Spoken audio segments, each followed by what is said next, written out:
यूं ही नहीं मैं बन जाता हूं। कुदरत के कोने कोने से खूबियां खोज लाता हूं। गुणवत्ता की गहराइयों का गोताखोर हूं मैं। यूं ही नहीं मैं रजनीगंधा बन जाता हूं।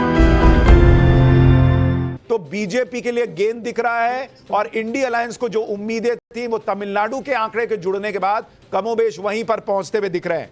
लेकिन एक और स्टेट जिस पर सबकी नजर है दक्षिण भारत में, जो नरेंद्र मोदी के 400 पार के मिशन के लिए बहुत इंपॉर्टेंट है, वो है आंध्र प्रदेश, जहां पर उन्होंने एक गठबंधन किया टीडीपी के साथ।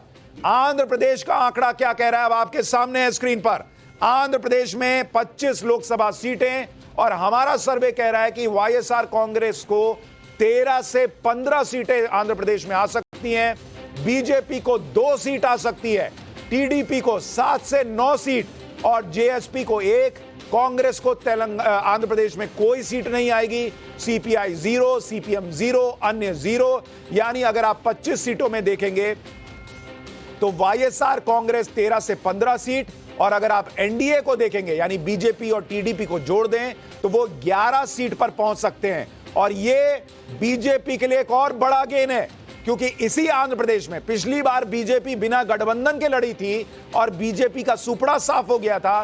बीजेपी को 0 सीटें आई थी, यानी 11 सीट का गेन है एनडीए के लिए अगर यही तस्वीर आंकड़ों में तब्दील होती है रिजल्ट के दिन।